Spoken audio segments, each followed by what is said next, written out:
morning, everyone, ladies and gentlemen. Today we'll be having private conference for civil works project. But before we start, let us all stand for a prayer.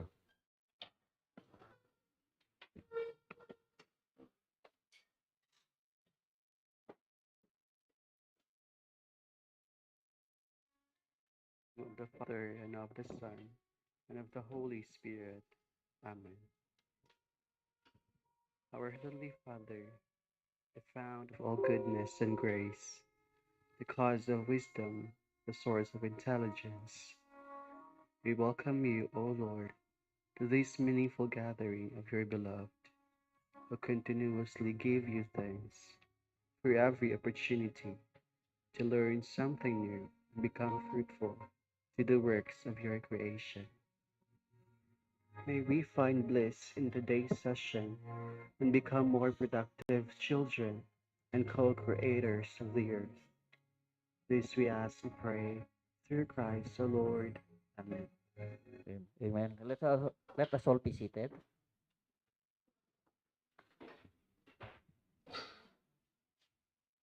To our YouTube live viewers, prospective leaders, fellow back members, once again, good morning.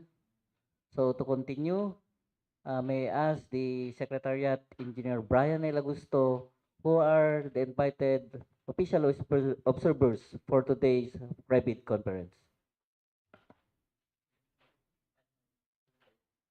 For you read, kindly, who are the selected observers for today's private conference?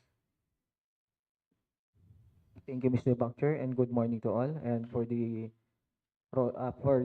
selection of these observers, Cecil, kindly play.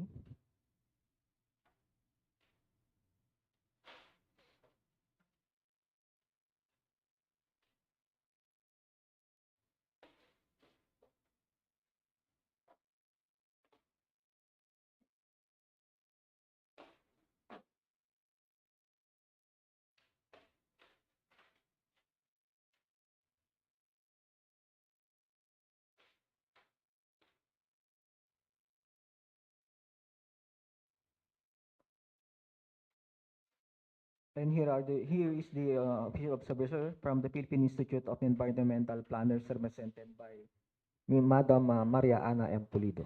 Thank you.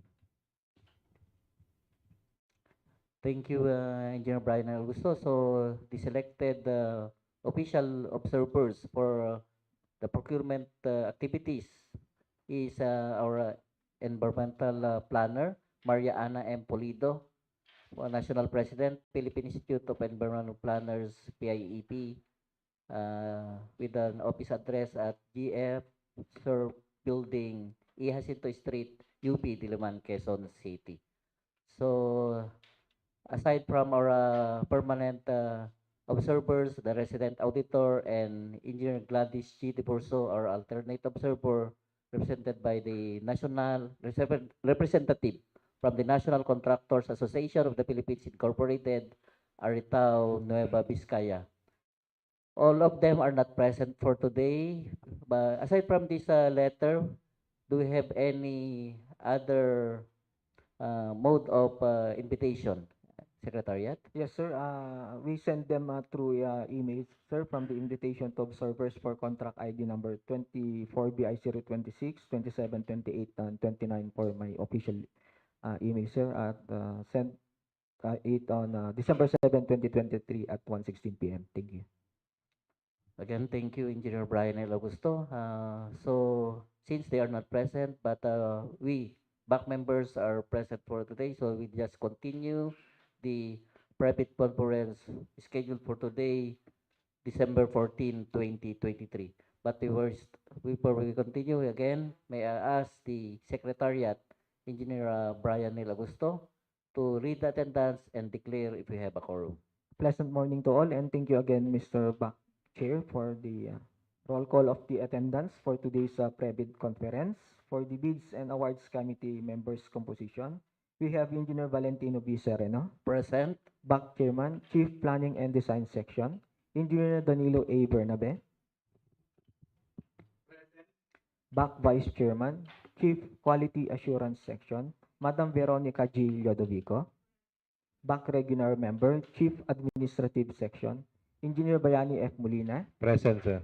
Provisional Member and User from the Construction Section. And for the roll call, sir, of the Secretariat, yours truly, Brian L. G. Augusto, Head. For the Secretariat members, we have Remigio A. Santos, Member, Mr. Allen Edward G. Damaso, Member, Miss Ande Erica Fatima P. Cabang, Member, Miss Simonette T. Lacorda, Member, Miss Lutgarda D. Reyes, Member, Mr. Jesus E. Butak, Member, and for the technical working group, sir, who are present for today's activity, we have Engineer Reden A. Milyare, TWG Member, Engineer Angie A. Reyes, TWG Member, and Engineer Narcisa M. Santos, TWG Member. And for the technical personnel, sir, who prepared for the plans and detailed design of this particular project, we have acknowledged the presence of Engineer Jasper T. Pagtulingan, Present, sir. Engineer 2 from Planning and Design Section, Engineer Angelica T.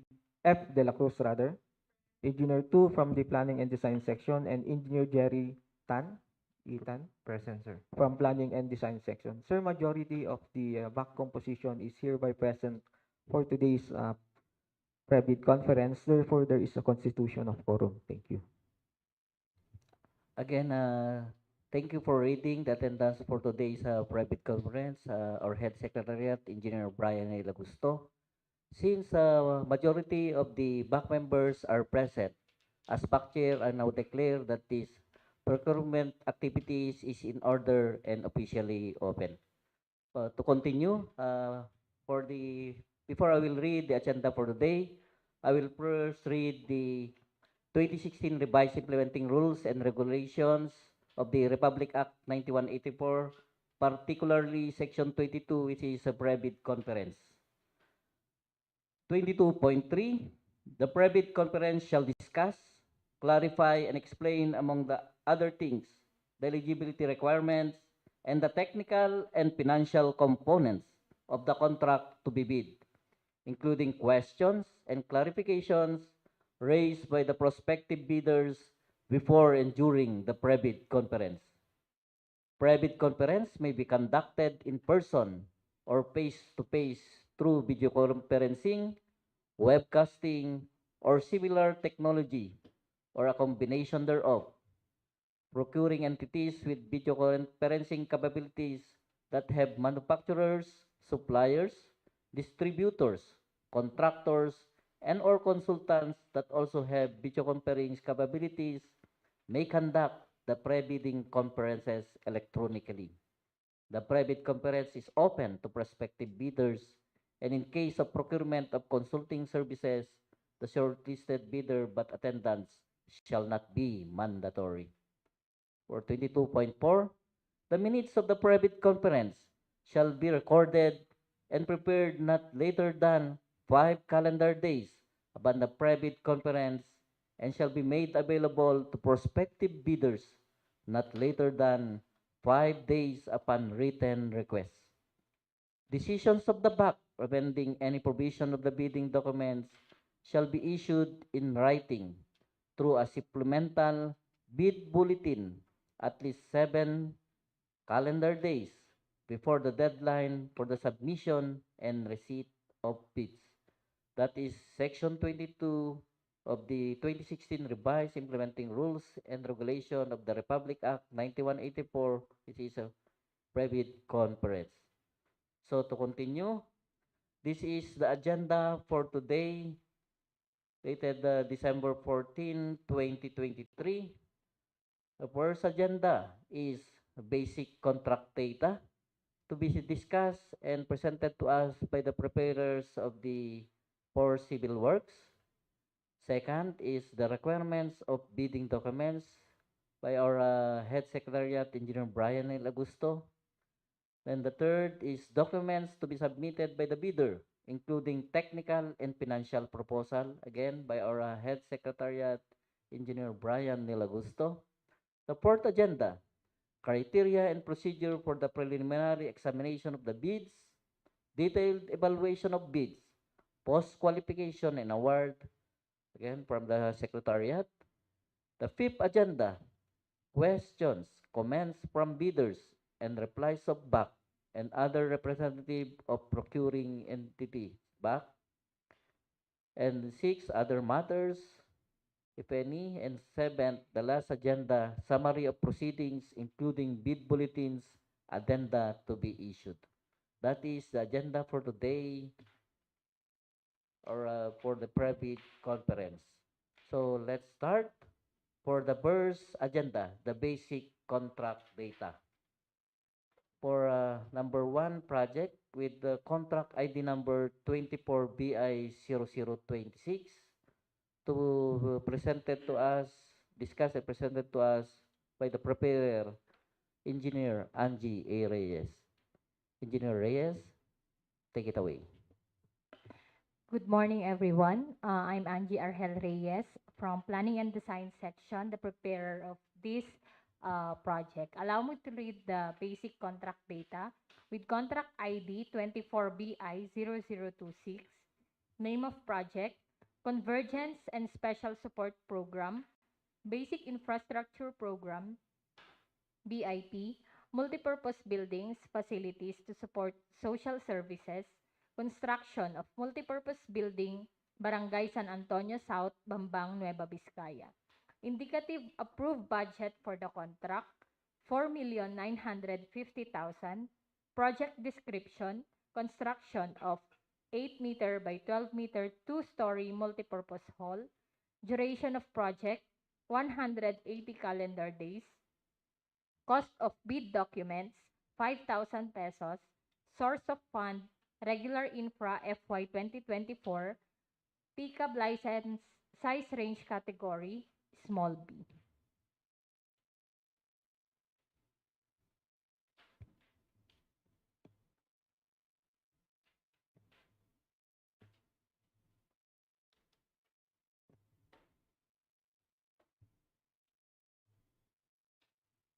So this is the location map of the project. The arrow points up, directs to Bambang, and the downward arrow directs to Dupax. Next. This is the geotag description of the project. The existing plant box will be removed and this vegetation area will be leveled. Next. Next. The proposed project is a 12-meter by 8-meter two-story multipurpose building. The design incorporated spaces including the office of the barangay captain, treasury office, open office, a storage room, and 3 toilets, which will cater female, male, and PWDs. The second floor, we have the session hall. Next. So this is the front elevation and the rear elevation. Next.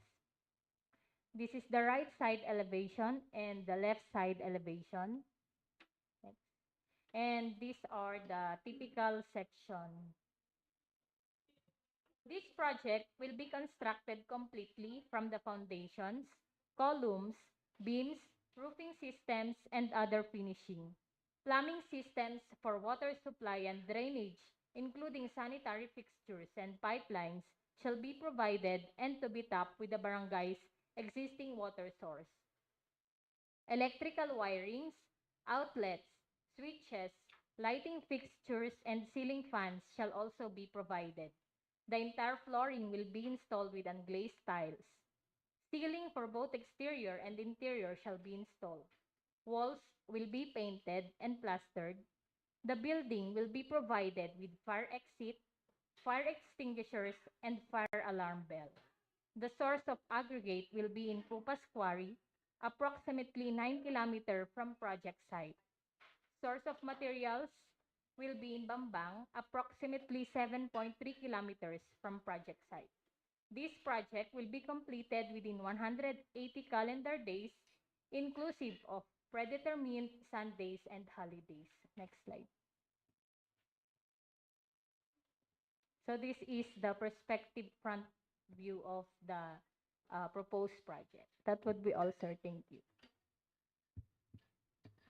Thank you, Engineer Angie Reyes, for the presentation and explanation of this scope and details of this particular project, particularly with contract ID number 24BI0026.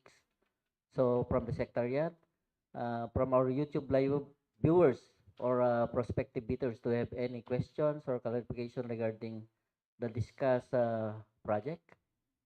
None. Fellow back members, let's start from Engineer Bayani F. Molina. Do you have any amendment or mm, for the first project with contract ID number 24BI0026? No amendments, sir. Okay, noted, Engineer Bayani F. Molina. Our regular member, Madam Veronica Leodopico. No amendment, Mr. Chair. Noted. Our back vice chair, Engineer Danilo A. Bernabe. No amendments, Mr. Chair. Noted. Since anonymously we have no amendment for this particular project, so we will adapt the basic contract data as advertised. So we'll proceed for the second civil works with contract ID number 24BI0027 to be discussed to us by the preparer, Engineer Jerry Tan. Engineer Tan, take it away. Thank you, sir. Good morning to everyone. I am Jerry Tan II from Planning and Design Section. I am here to discuss our project entitled Convergence and Special Support Program, Basic Infrastructure, Multi-Purpose Building, Facilities to Support and Social Services, Completion of Multi-Purpose Building, Barangay Barat, located at Bambang, Nueva Vizcaya, with a contract ID number of 24BI0027 and indicative approved budget for the contract of 2,475,000 pesos. Our project description for this building was completion of multi-purpose building with a total calendar days of 120. Our cost of bid documents is 5,000 pesos. Source of fund is regular infra 2024 and with a pickup license size range of small b.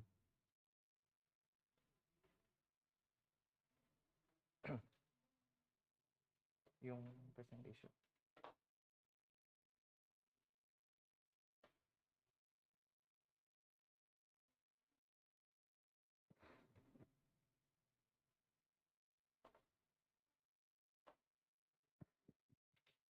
Next slide, please. As we can see on the screen is the location map with the geotag coordinates of 16 degrees, 22 minutes, 41.08 seconds north and 161 degrees, 3 minutes and 28.74 seconds east. And the blue arrow is going to Bambang town proper and the red arrow is going to Kayapak. This is the existing exterior condition of our MPB stage. There are no paintings, tiles, ceilings, and lighting. Next. This is the rear condition of our stage. Next. This is the existing interior condition. There are no paintings also, ceilings, and lighting. This is our ground floor plan where we can see doon po natin ipropose yung dalawang stairs po na going po sa baba. The scope of work for this project includes painting of the column, walls in both interior and exterior, tiles on the main stage, all ceiling works including lighting fixtures, enclosure of rooms at the backstage, installation of roll-up door, slab on fill on the perimeter of the building, stairs on both sides of the stage to have an access to the rear side of our MPB stage, which will serve as a storage area of the barangay. Next. This is our front elevation. Next. rear elevation, next, right side elevation, next, left side elevation, next. This is the front perspective view of our completion of multipurpose building. Next. This is the rear perspective view of our MPB. The source of aggregate is from Kupas Quarry and the source of materials from Bambang town proper. Thank you, sir. Again, thank you, Engineer Jaritan, for discussing to us the scope and details of the project with contract ID number 24BI0027. So again, from the Secretariat, do you have any questions or clarification from our YouTube live viewers, especially our prospective bidders? None. So, fellow BAC members, let's start if we have any amendment from the construction section. Engineer Bayani F. Molina. No amendment, Mr. Chair. Noted. About our regular member, Madam Veronica Ludovico. No amendment, Mr. Chair. Noted. Our BAC Vice Chair, Engineer Danilo A. Bernabe. No amendments, Mr. Chair. Noted. Okay.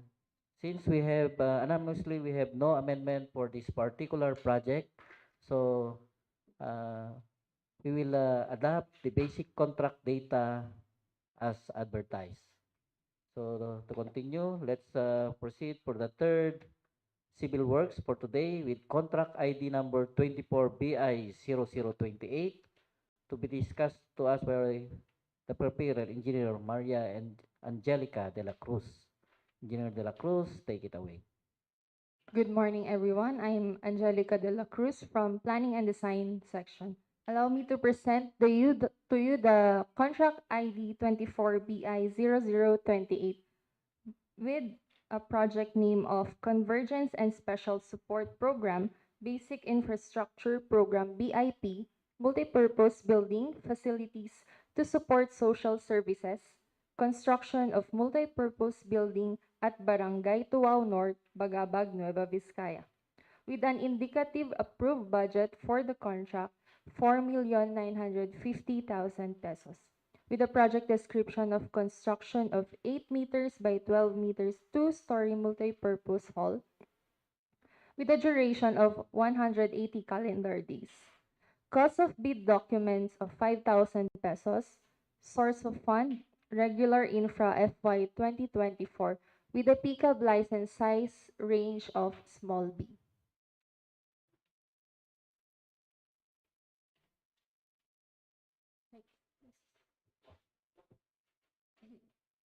Next, please. So here's the exterior perspective view of the proposed project. Next, please. Next. So here is the location map with a geotag description of 16.57385 north, 1 to 1.24928 east. So the proposed 8 meters by 12 meters two-story multi-purpose building project will be completed, which involve all phases of construction starting from demolition of the existing building where the proposed project will be built, excavation, laying of the foundation works, construction of concrete columns and beams from ground floor to second floor, installation of plumbing work systems, the cold water line works, sewer line, and storm drainage system, installation of roof framing system, as well as finishing works, which comprises of plastering, painting, tile works, ceiling setup, and electrical installations. This project is also incorporated with fire exit and will also be provided with fire alarm bell and fire extinguisher. So the source of fund is at Barat Quarry, which is approximately 3.1 kilometers from the project site, while the source of materials will be at Solano. The intended project will have a contract duration of 180 calendar days. Next. Shown on the screen is the geotag photo or the existing condition of the location of the project. So as you can see at the middle, that will be the structure that will be demolished. Next, please. So here's the ground floor plan and the second floor plan. Next, please. The front elevation and the left side elevation. Next. The rear elevation and the right side elevation. Sections through A and sections through B. That would be all. Thank you. Again, thank you, Engineer Maria Angelica de la Cruz, for discussing to us the scope and details of this particular project with contract ID number 24BI0028.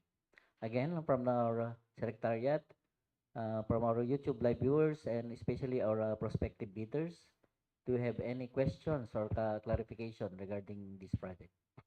None. So, for fellow back members, let's start from a provisional member for the construction section, Engineer Bayani F. Molina. No amendment, Mr. Chair. Noted. Our regular member, Madam Veronica Leodopico.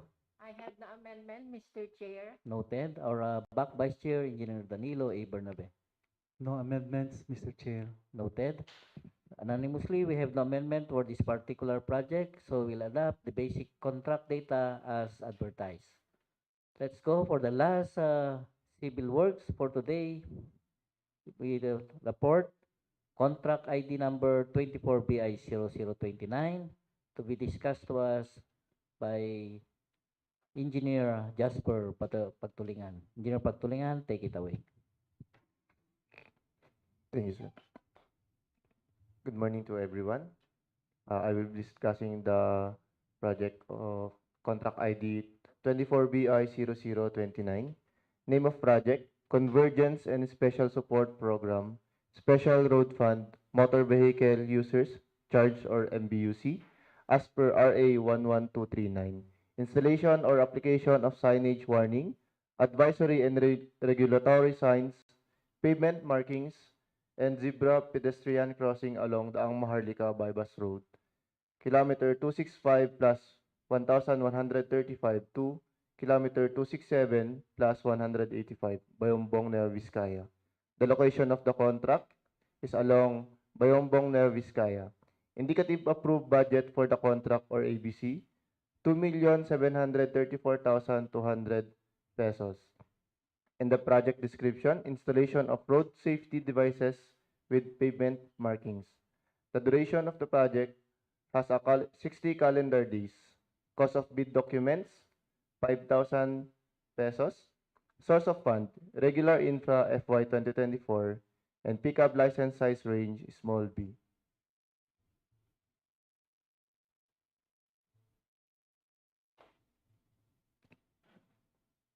Next slide.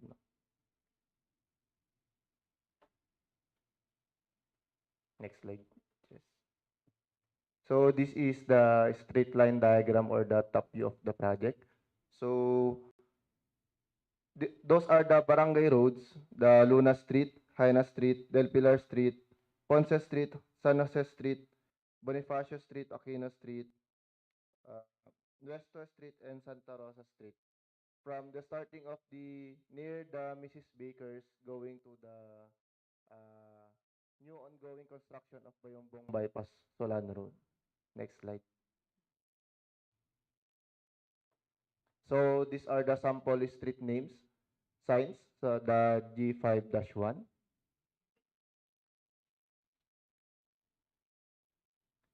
This is the pavement markings or zebra type pedestrian crossing.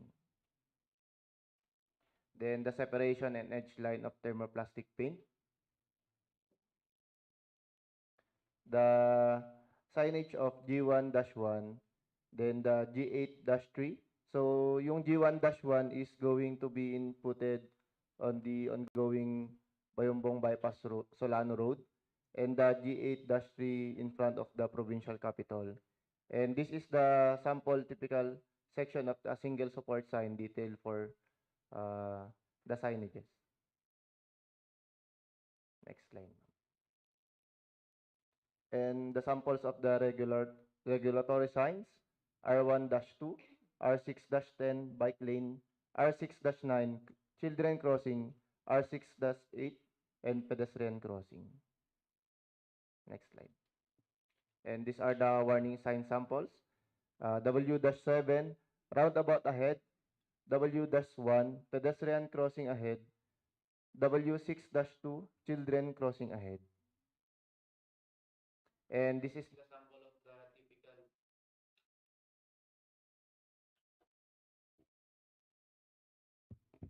And this is the sample of the typical section of the elevation of the pedestal and the warning sign. It will also be included a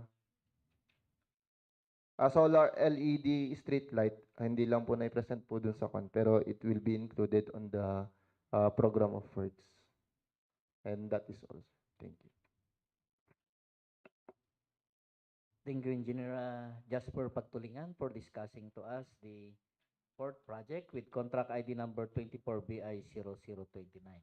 Again, from the Secretariat, do we have any question or clarification from our YouTube live viewers and also our prospective bidders? None. So, fellow back members, let's start from the construction section, the provisional member, Engineer Bayani F. Molina. No amendment, Mr. Chair. Noted. Our regular member, Madam Veronica Teodobico. No amendment, Mr. Chair. Noted. Our back vice chair, Engineer Danilo A. Bernabe. No amendments, Mr. Chair, but then I would like the presenter to please cite the specification of the substrate, the reflective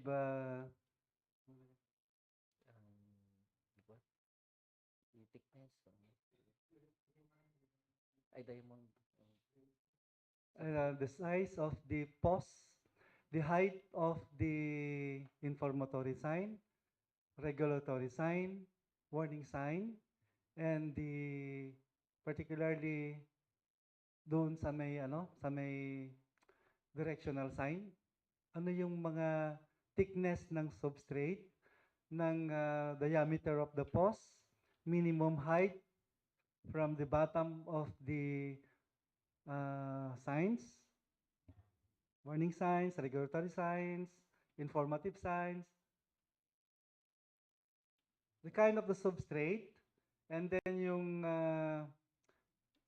reflection, what type of reflective sheet na gagamitin doon sa mga signs na yan, the diameter of the pipe, including kung anong the thickness or schedule of the pipes, and then yung kinds of bolts for the information of our prospective bidders. Thank you. Okay, Engineer Jasper Pagtulingan, kindly answer. Thank you, sir. So for the item number of 605-2-B1, regulatory sign, 600 mm priority sign, give way, R1-28 triangle. No, my query with is... a 3 inches. Excuse me, Jasper. Ang query ko is yung substrate. Alam mo ba yung substrate? Substrate is yung ano yun? Yung plate o ano, or what kind? Is this aluminum, the thickness, or GI sheet, the thickness? Ano yun? It is a 3 inches diameter GI pipe schedule 40 plate. Bolts with 5 mm diameter with washer stainless. Sign face 3 mm thick aluminum sheet. That is also. What kind of reflective signs? Is it engineer's grade or diamond's grade?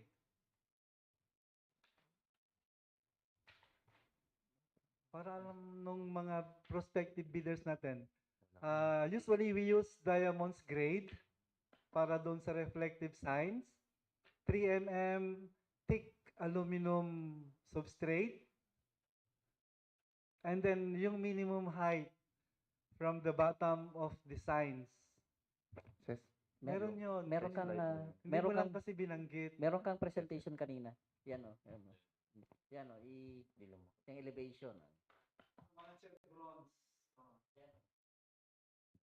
Zoom nga ako. Yes.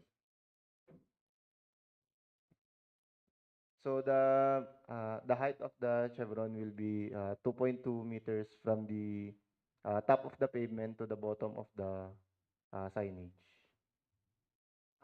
Lahat ba yan is a minimum of 2 meters, including the regulatory sign, the informative signs, warning signs? So the regulatory signs asas dun sa pinakaunang one. So pare-parehas na minimum 2 meters yan from the bottom of the signs. No sir, yung sa regulatory signs po, meron pong isang yun. So it is a minimum of 2.5 meters sir, from the That is an informatory sign. yes sir. How about dun sa mga warning signs at saka mga directional sign? Directional signs yan, informatory sign, single post. Kung single post ba, 3 inches pa rin ba yung ano niya? Post, GI pipe post? Kasi nakakantilever yan.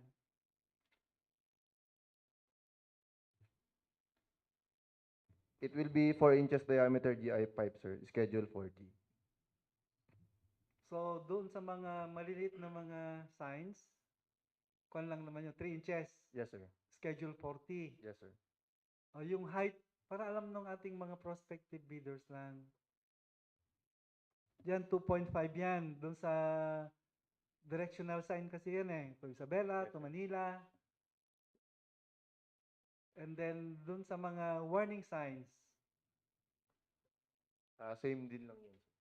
same na 2.5. Yes sir. Ipakita mo nga yung mga, Same ibak mo lang, ibak. Yan, mga regulatory signs yan. And from the bottom of the signage, ano ang minimum na height niyan from the roadway? 2.2 meters yan sir. So, lahat sila, sa chevrons, warning sign, regulatory signs, minimum height of 2.2. Yes sir. Okay, that's all. Para alam lang ng mga ano natin, ng mga prospective bidders natin. That's all, Mr. Chair. Thank you. Thank you, Engineer Danilo A. Bornape, for the clarification for the port project. So, any other, so we do, from again, from the Secretariat, do we have any other clarifications? None? So, since we have no other clarifications, anonymously, we'll adopt the basic contract data for the port project with contract ID number 24BI0029. So that ends for the first agenda for today. So we will proceed for the second agenda, which is the requirements of bidding documents. I request Head Secretariat, Engineer Brian Nilabusto. Thank you, Mr. Chair, for the requirements of the bidding documents for contract ID number 24BI0026 for ITB Clause 14.2 A for B, the minimum work experience requirements for the key personnel are the following. For the key personnel, we have the project manager, project engineer, materials engineer, foreman, or in safety officer. Minimum years of similar experience, same position is 3 years. Minimum years of total work experience, same position is 3 years. Accredited safety officer required upon issuance of notice of awards, subject to Department Order Number 98, Series of 2014, submission of Construction Safety and Health Program approved by the Department of Labor and Employment or DOLE.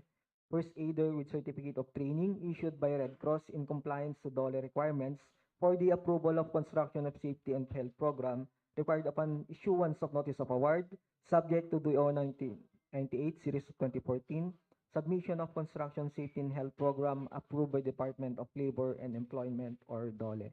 For ITB Clause 14.2 A4, the minimum major equipment requirements are the following. For the description, we have the backhoe with breaker, required unit is 1, dump truck, required unit is 1, plate compactor, 1 bagger mixer, bar cutter and bar bender, required unit is 1, welding machine, diesel gas driven, required unit is 1, power saw, cut-off saw, 356 horsepower, required unit is 1, cutting outfit, required units 1, and jackhammer required units is 1.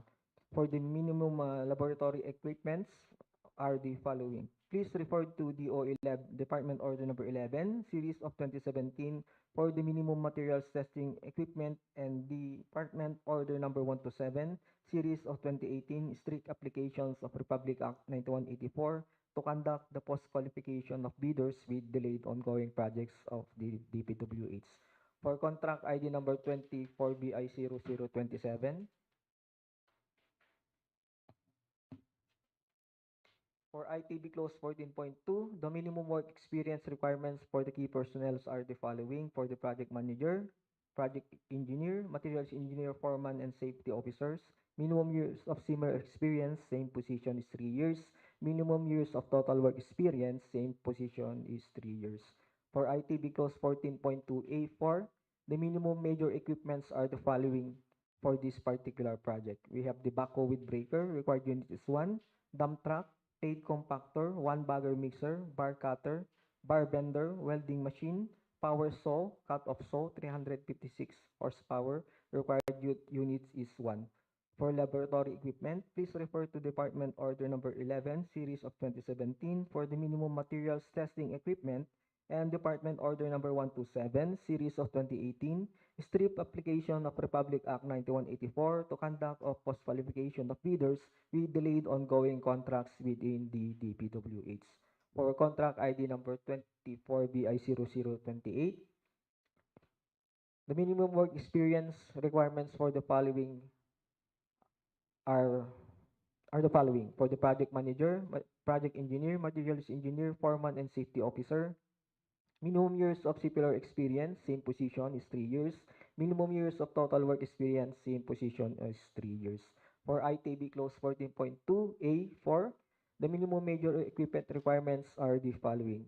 For the description of the equipment, we have backhoe with breaker, required unit is 1, dump truck, plate compactor, 1 bagger mixer, bar cutter, bar bender, required unit is 1, welding machine, diesel gas driven, required units 1, power saw, cut-off saw, 356 horsepower, required unit is 1, cutting outfit, jackhammer, and concrete saw, the required units is 1. For the minimum laboratory equipments, please refer to Department Order Number 11, Series of 2017 for the minimum materials testing equipment, and Department Order Number 127, Series of 2018, strict application of Republic Act 9184 to conduct of post-qualification of bidders with delayed ongoing contracts within the DPWH. For the last project, sir, for the bid data sheet, for the contract ID number 24BI0029, for ITB Clause 14.2A, 4B, the minimum work experience requirements for the key personnel are the following. For the key personnel, we have project manager, project engineer, materials engineer, foreman, and safety officer. Minimum years of similar experience, same position is 3 years. Minimum years of total work experience, same position is 3 years. For ITB Clause 14.2A4, the minimum major equipment requirements are the following. For the description of the equipment, we have the telescopic man lift, 15 meters maximum working height, required units 1, boom truck, capacity is 10 metric tons, required units 1, and cargo truck, required unit is 1. And for the minimum laboratory equipment requirements are, please refer to DO number 11, series of 2017, for the minimum materials testing equipment, and Department Order number 127, series of 2018, strict application of Republic Act 9184, the conduct of post-qualification of bidders with delayed ongoing contracts within the DPWH. That's also for the requirements of the bidding documents for particular projects. Thank you. Thank you again. Thank you, Engineer Brian L. Gusto, for the second agenda, which is the requirements of bidding documents. So let's continue for the third agenda. Documents to be submitted by the bidder, including technical and financial proposal. Again, from the Secretariat, Engineer Brian L. Gusto. Thank you again, sir. And for the technical and financial documents to be submitted by the prospective bidders, which will be played through a audio recording presentation, sir. Thank you. Okay, Secretariat, please play the audio presentation. Technical and financial components. Number 1, technical component envelope, Class A documents. For legal documents, letter A, valid PhilJibs registration certificate, platinum membership, all pages. Or letter B, registration certificate from Securities and Exchange Commission, Department of Trade and Industry for sole proprietorship, or Cooperative Development Authority for cooperatives or its equivalent document. And letter C, mayor's or business permit issued by the city or municipality where the principal place of business of the prospective bidder is located, or the equivalent document for exclusive economic zones or areas. And letter D, tax clearance per EO number 398, series of 2005, as finally reviewed and approved by the Bureau of Internal Revenue. For technical documents, letter E, statement of the prospective bidder of all its ongoing government and private contracts, including contracts awarded but not yet started, if any, whether similar or not similar in nature and complexity to the contract to be bid. And letter F, a statement of the bidder's single largest completed contract, or LCC, similar to the contract to be bid, except under conditions provided under the rules. And letter G, Philippine Contractors Accreditation Board or PCAB license, or special PCAB license in case of joint ventures. And registration for the type and cost of the contract to be bid. And letter F, original copy of bid security in the form of surety bond.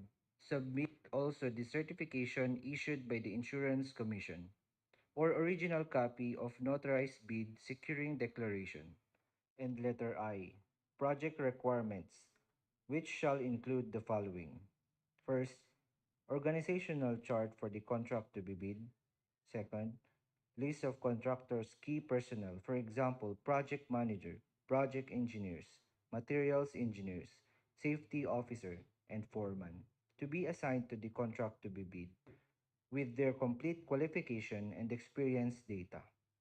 Third, list of contractors' major equipment units which are owned, leased, and or under purchase agreements, supported by proof of ownership or certification of availability of equipment from the equipment lessor, vendor, or the duration of the project as the case may be.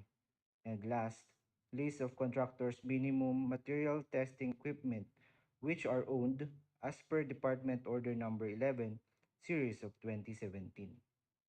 For letter J, original duly signed omnibus sworn statement o OSS, and if applicable, original notarized secretary's certificate in case of corporation, partnership, or cooperatives, or original special power of attorney of all members of joint venture, giving full power and authority to its officer to sign the OSS and to do acts to represent the bidder. For financial documents, letter K, the prospective bidder's audited financial statements showing, among others, the prospective bidder's total and current assets and liabilities is stamp received by the BIR or its duly accredited and authorized institutions for the preceding calendar year, which should not be earlier than 2 years from the date of bid submission. And letter L, the prospective bidder's computation of net financial contracting capacity or NFCC, Class B documents. Letter M, if applicable, duly signed joint venture agreement or JVA in accordance with the Republic Act number 4566 and its IRR in case the joint venture is already in existence, or duly notarized statement from all the potential joint venture partners stating that they will enter into and abide by the provisions of the JVA in the instance that the bid is successful. Number 2, financial component envelope. Letter N, original of duly signed and accomplished financial bid form and other documentary requirements under Republic Act number 9184. Letter O, original of duly signed bid prices and the bill of quantities. And letter P, duly accomplished detailed estimate form, including a summary sheet indicating the unit prices of construction materials, labor rates, and equipment rental used in coming up with the bid. And letter Q, cash flow by quarter. Sir, that's all for the documents to be submitted by the bidders, including the technical and financial proposals. Thank you. Again, thank you, Secretariat, for the pre-recorded presentation for the agenda number 3. So let's continue for the fourth agenda, which is criteria and procedure for the preliminary examination of the bids, detailed evaluation of bids, post-qualification, and award. Again, may I request Secretariat for this fourth agenda, Engineer Brian Elagusto. Thank you again, Mr. Chair. And for the criteria and procedures for the preliminary examination of bids, detailed evaluation of bids, post-qualification, and award will be played also through audio recording presentation, sir. Again, Secretariat, please play. Pre-bid conference. Detailed evaluation of bids. For the procurement of goods and infrastructure projects, the BAC shall evaluate financial component of the bids to determine the lowest calculated bid using the following steps. The BAC shall immediately conduct a detailed evaluation of all bids using non-discretionary criteria in considering the following. Completeness of the bid. Unless the instructions to bidders specifically allow partial bids, bids not addressing or providing all of the required items in the bidding documents, including or applicable bill of quantities, shall be considered non-responsive and thus automatically disqualified. In this regard, where a required item is provided but no price indicated, the same shall be considered as non-responsive. But specifying a zero or a dash for the said item would mean that it is being offered for free to the government, except those required by law or regulations to be provided for. Arithmetical corrections. Consider computational errors and omissions to enable proper comparison of all eligible bids. It may also consider bid modifications if expressly allowed in the bidding documents. Any adjustment shall be calculated in monetary terms to determine the calculated prices. The BAC shall evaluate all bids on an equal footing to ensure fair and competitive bid comparison. For this purpose, all bidders shall be required to include the cost of all taxes, such as, but not limited to, value-added tax, income tax, local taxes, and other fiscal levies and duties, which shall be itemized in the bid form and reflected in the detailed estimates. Such bids, including said taxes, shall be basis for bid evaluation and comparison. In case of discrepancies between bid prices in figures and in words, the latter shall prevail. Between total price per item and unit price for the item as extended or multiplied by the quantity of the item, the latter shall prevail. Between stated total price and the actual sum of prices of component items, the latter shall prevail. Between unit cost in the detailed estimate and unit cost in the bill of quantities, the latter shall prevail. Post-qualification. Objective and process of post-qualification. The lowest calculated bid shall undergo post-qualification in order to determine whether the bidder concerned complies with and is responsive to all the requirements and conditions as specified in the bidding documents. Within 5 calendar days from receipt by the bidder of the notice from the BAC that the bidder has the lowest calculated bid, the bidder shall submit to the BAC its latest income and business tax returns and other appropriate licenses and permits required by law and stated in the bidding documents. Failure to submit any of the post-qualification requirements on time or a finding against the veracity thereof shall disqualify the bidder for award, provided that in the event that a finding against the veracity of any of the documents submitted is made, it shall cause the forfeiture of the bid security in accordance with Section 69 of this IRR. The post-qualification shall verify, validate, and ascertain all statements made and documents submitted by the bidder with the lowest calculated bid using non-discretionary criteria as stated in the bidding documents. These criteria shall consider but shall not be limited to the following.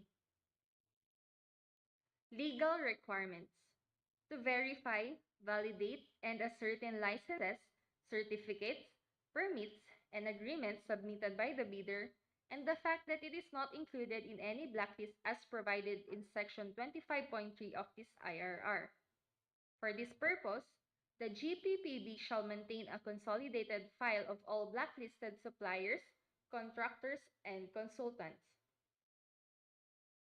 Technical requirements to determine compliance of the infrastructure projects offered with the requirements specified in the bidding documents, including, where applicable,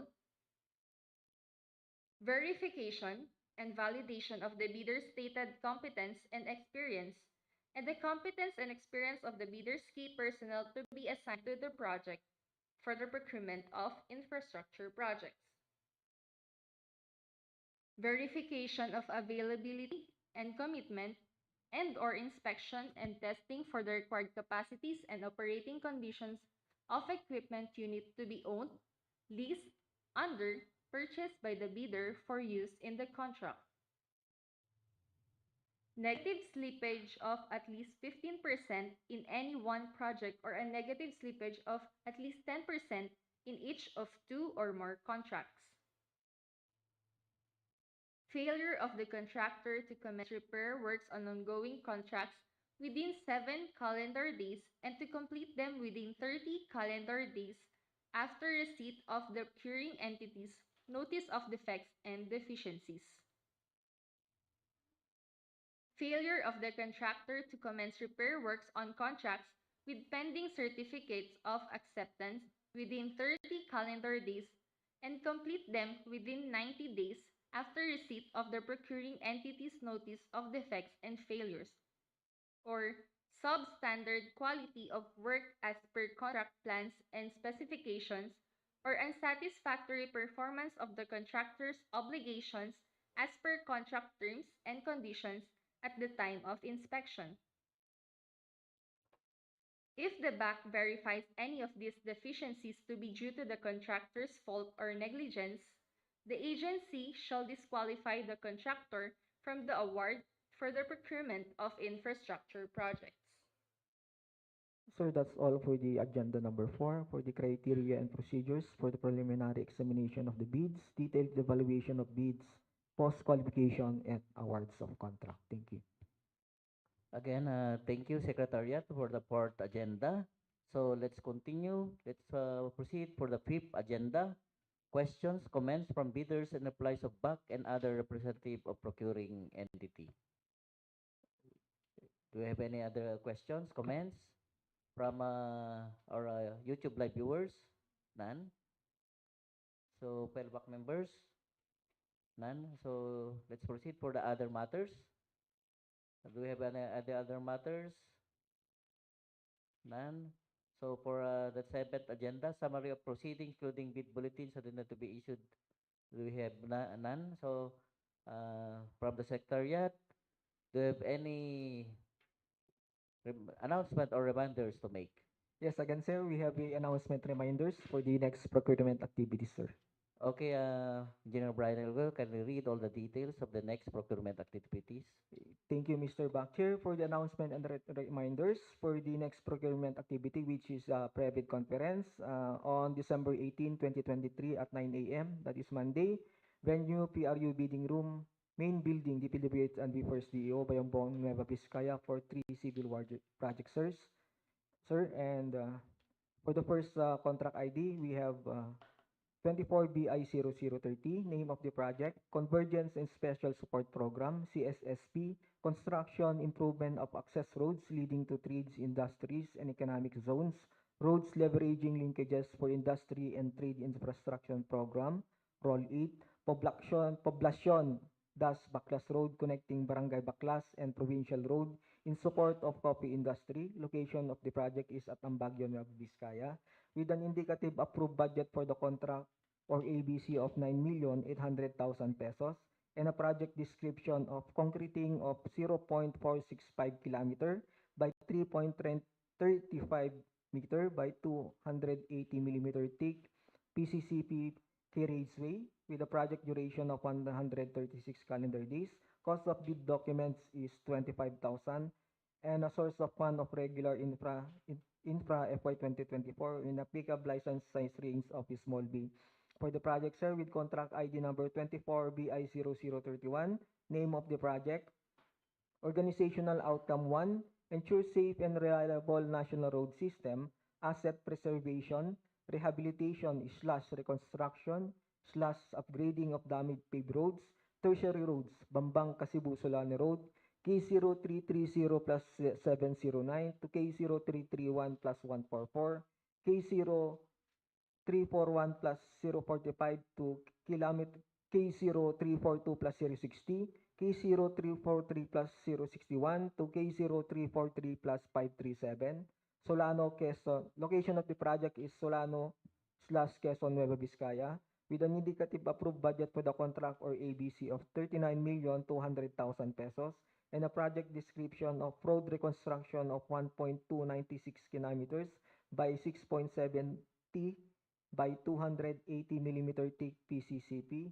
with a project duration of 108 calendar days.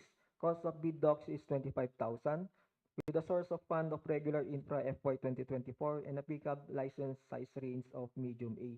For the last project, sir, with contract ID number 24BI0032, name of the project, 001, ensure safe and reliable national road system, asset preservation, rehabilitation, reconstruction, upgrading of damaged paved roads, tertiary roads, Papaya, Malabing, Wangal, Binugawan, Tajirun, Runo Road, K0312 plus 300 to K0300 plus 535 at Quezon, Nueva Vizcaya.